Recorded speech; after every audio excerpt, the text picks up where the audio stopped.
ತುಮಕೂರು ಜಿಲ್ಲೆಯ ಸುಪ್ರಸಿದ್ಧ ಪುಣ್ಯಕ್ಷೇತ್ರ ಕ್ಯಾಮೇನಹಳ್ಳಿಯ ಶ್ರೀ ಆಂಜನೇಯ ಸ್ವಾಮಿ ದೇವಸ್ಥಾನಕ್ಕೆ ನಿನ್ನೆ ಬೀಗ ಹಾಕಿರುವ ಘಟನೆ ನಡೆದಿದೆ. ಇತಿಹಾಸದಲ್ಲೇ ಮೊದಲ ಸಲ ಈ ಘಟನೆ ನಡೆದಿದ್ದು ಭಕ್ತರು ತೀವ್ರ ಬೇಸರ ವ್ಯಕ್ತಪಡಿಸಿದ್ದಾರೆ. ಮುಜರಾಯಿ ಇಲಾಖೆ, ದೇವಾಲಯ ವ್ಯವಸ್ಥಾಪನಾ ಸಮಿತಿ ಮತ್ತು ಪರಿಚಾಲಕನ ನಡುವಿನ ಗೊಂದಲ, ಸಮನ್ವಯ ಕೊರತೆಯಿಂದ ಭಕ್ತರಿಗೆ ಸಂಕಷ್ಟ ಸೃಷ್ಟಿಯಾಗಿದೆ. ಆಂಜನೇಯ ಸ್ವಾಮಿ ಜಾತ್ರಾ ಮಹೋತ್ಸವದ ಪ್ರಯುಕ್ತ ಫೆಬ್ರವರಿ 6ರಿಂದ ಫೆಬ್ರವರಿ 17ರವರೆಗೆ ದೇವಾಲಯ ಪ್ರಧಾನ ಅರ್ಚಕರ ಹುದ್ದೆಗೆ ದೇವರಾಯನದುರ್ಗದ ಲಕ್ಷ್ಮೀನರಸಿಂಹ ಸ್ವಾಮಿ ದೇವಾಲಯದ ಅರ್ಚಕ ಲಕ್ಷ್ಮೀನಾರಾಯಣ್ ತಾತ್ಕಾಲಿಕ ನಿಯೋಜಿಸಲು ಜಿಲ್ಲಾಧಿಕಾರಿ ಫೆಬ್ರವರಿ 3ರಂದು ಆದೇಶ ಮಾಡಿದ್ದಾರೆ. ಕಳೆದ 5 ವರ್ಷದಿಂದ ಅರ್ಚಕರನ್ನು ನೇಮಕ ಮಾಡದೆ ಮೌನ ವಹಿಸಿದ್ದ ಮುಜರಾಯಿ ಇಲಾಖೆ ಈಗ ಏಕಾಏಕಿ ನೇಮಕ ಮಾಡಿರುವುದೇ ಸಮಸ್ಯೆ ಸೃಷ್ಟಿಯಾಗಲು ಕಾರಣವಾಗಿದೆ. ಈ ನಡುವೆ ಜಿಲ್ಲಾಧಿಕಾರಿ ಶ್ರೀ ಆಂಜನೇಯ ಸ್ವಾಮಿ ದೇವಾಲಯಕ್ಕೆ ತಾತ್ಕಾಲಿಕವಾಗಿ ಲಕ್ಷ್ಮೀನಾರಾಯಣರನ್ನು ಅರ್ಚಕರಾಗಿ ನೇಮಿಸಿದ್ರು. ದೇವಾಲಯ ಪರಿಚಾಲಕ ಕೃಷ್ಣಾಚಾರ್ ಕ್ಷೇತ್ರದ ಜವಾಬ್ದಾರಿ ನೀಡಲು ನಿರಾಕರಿಸಿ ತುಮಕೂರು ಜಿಲ್ಲಾಧಿಕಾರಿ ಆದೇಶಕ್ಕೆ ಕವಡೆ ಕಾಸಿನ ಕಿಮ್ಮತ್ತು ನೀಡಲಿಲ್ಲ.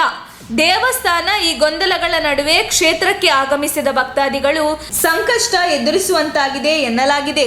ಡಿಸಿಯವರಿಂದ ಆದೇಶ ಬಂದಿದೆ. ಕ್ಯಾಮೇನಹಳ್ಳಿ ದೇವಸ್ಥಾನದ ಅರ್ಚಕರು ಇಲ್ಲ ಮತ್ತು ಆಗ್ಮಿಕರು ಯಾರೂ ಇಲ್ಲ, ಅವರು ತೀರ್ಕೊಂಡಿರೋದ್ರಿಂದ ಇಲ್ಲಿಂದ ಒಬ್ಬರನ್ನು ಡೆಪ್ಯುಟೇಷನ್ ಮಾಡಿ ಅಂತ ಹೇಳ್ಬಿಟ್ಟು ಹೇಳಿದ್ದಾರೆ ನಮ್ಮ ಇಒಗೆ. ಇಒ ಅವರು ನೀವು ಹೋಗಿ ಅಲ್ಲಿ ಪೂಜೆ ರಥೋತ್ಸವದ ಕಾಲದಲ್ಲಿ ಇವತ್ತಿಂದ ರಥೋತ್ಸವ ನಡೆಯುತ್ತೆ, ಶುರು ಆಗುತ್ತೆ. ಅಂಕರಾರ್ಪಣ ಧ್ವಜಾರೋಹಣ ಎಲ್ಲನೂ ಹಾಗೆ ರಥೋತ್ಸವ ಇಲ್ಲ, ಮಾಮೂಲಿ ಉತ್ಸವಾದಿಗಳನ್ನು ಮಾಡಿಕೊಟ್ಬಿಟ್ಟು ಬನ್ನಿ 17ನೇ ತಾರೀಕುವರೆಗೂ ಇದ್ಬಿಟ್ಟು ಅಂತ ಹೇಳಿದ್ದಾರೆ. ಅಷ್ಟು ಆದೇಶ ಕೊಟ್ಟಿದ್ದಾರೆ, ಅದಕ್ಕೆ ಬಂದಿದ್ದೀವಿ. ಇಷ್ಟೊತ್ತವರೆಗೂ ನಾನು ಕೀ ಕೊಟ್ಟಿಲ್ಲ, ಏನಿಲ್ಲ, ನಾನು ಪೂಜೆನೂ ಮಾಡಿಲ್ಲ, ಸುಮ್ಮನೆ ಕಾಯ್ತಾ ಇದ್ದೀನಿ ಬೆಳಗ್ಗೆಯಿಂದ ಅಷ್ಟೇ.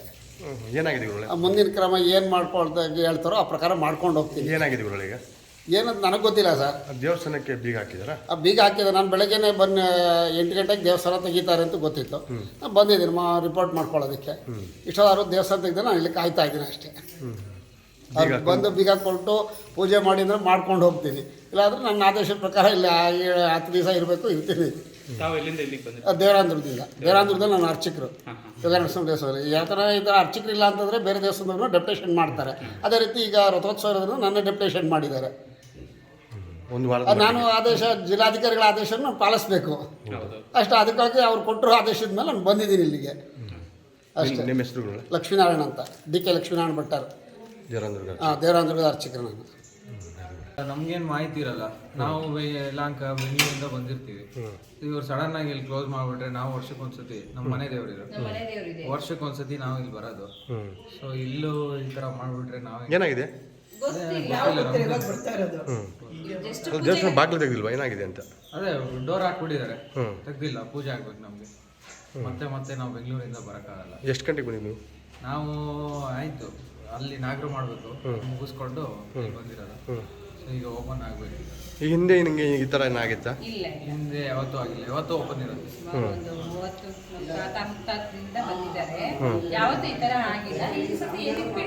ಏನು ಅನಿಸ್ತಿದೆ ನಿಮಗೆ? ಏನು ಅನಿಸ್ತಾ ಇದೆ? ಏನು ಇದರೆಲ್ಲ ಆಗಬಾರ್ದು, ಕರೆಕ್ಟಾಗಿ ವ್ಯವಸ್ಥಿತವಾಗಿರ್ಬೇಕಲ್ವ. ಇಲ್ಲಿ ಇವ್ರು ಮಾಡಿ ಇವ್ರು ಏನೋ ಲಾಕ್ ಹಾಕೊಂಡು ಇಲ್ಲ, ಏನೋ ನಿಜವಾದ ಕಾರಣ ಇದ್ರೆ ಓಕೆ, ನಾವು ಅಕ್ಸೆಪ್ಟ್ ಮಾಡ್ತೀವಿ. ಬಾಗ್ಲ ಹಾಕ್ಬಿಟ್ರೆ ನಿಮ್ಮ ಹೆಸರಣ್ಣ? ನಿಮ್ಮ ಹೆಸರು? ನನ್ನ ಹೆಸರು ಅನಿಲ್ ಅಂದ್ಬಿಟ್ಟು. ಯಾವ್ರಣ್ಣ? ನಮ್ಮದು ಯಲಹಂಕ, ಬೆಂಗಳೂರು. ನನ್ನ ಹೆಸರು ಮೇಘಶ್ಯಾಮ್ ಅಂತ. ನಾವಿಲ್ಲೇ ಬುಡಮಾರ್ನಹಳ್ಳಿಯವರು. ಈ 7 ಜೋಡಿದಾರರು ನಾವು, ನಮ್ಮ ತಾತನ ಕಾಲದಿಂದನೂ. ಇದು ಇತಿಹಾಸ ಇರುವಂಥ ದೇವಸ್ಥಾನ. ಇದುವರೆಗೂ ಪೂಜಾ ವಿಧಿವಿಧಾನಗಳು ಶಾಸ್ತ್ರವಾಗಿ ನಡ್ಕೊಂಡು ಹೋಗ್ತಾ ಇತ್ತು. ಈಗೇನಾಗಿದೆ, ಈಗ ಸದ್ಯಕ್ಕೆ 3 ವರ್ಷದಿಂದ ಯಾರೂ ಅರ್ಚಕರು ಇಲ್ಲ, ಸರ್ಕಾರನೂ ಅರ್ಚಕರನ್ನ ನೇಮಿಸಿಲ್ಲ. ಅರ್ಥ ಆಯ್ತಾ? ಆದ್ದರಿಂದ ಮಾನ್ಯ DC ಸಾಹೇಬರು ಈಗೇನು ಹಂಗಾಮಿಯಾಗಿ ಆಗಮ ಪಂಡಿತರನ್ನ ನೇಮಕ ಮಾಡಿ ದೇವಸ್ಥಾನದ ವಿಧಿವಿಧಾನಗಳ ಪ್ರಕಾರ ಬ್ರಹ್ಮರಥೋತ್ಸವ ದೇವಸ್ಥಾನದೊಳಗೆ ನಡೀಬೇಕು ಅಂತೇಳಿ ಮಾನ್ಯ ಲಕ್ಷ್ಮೀನಾರಾಯಣ ಭಟ್ರು, ಊರ್ಡಿಗೆರೆ ಆಗಮಿಕರು, ನರಸಿಂಹಸ್ವಾಮಿ ದೇವಸ್ಥಾನದ ಇವ್ರನ್ನ 1 ವಾರದ ಮಟ್ಟಿಗೆ ಹಾಕಿದ್ದಾರೆ. ಇದು ನಿನ್ನೆ ಸಾಯಂಕಾಲ ವರ್ತಮಾನ ಬಂದಿದೆಯಂತೆ.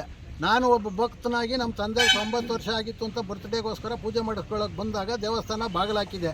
ಇಲ್ಲಿ ವಿಚಾರಿಸಲಾಗಿ ಕಾರ್ಯಪತ್ರಿಕಾರರು ಅಥವಾ ಕಮಿಟಿಯವ್ರನ್ನ ವಿಚಾರಿಸಲಾಗಿ ಅವರು ದೇವಸ್ಥಾನ ಬೀಗ ಹಾಕೊಂಡು ಹೋಗ್ಯವ್ರೆ ಅಂತೇಳಿ ಹೇಳ್ತಾ ಇದ್ದಾರೆ ವಿನಃ ಕಾರಣ ಹೇಳ್ತಾ ಇಲ್ಲ.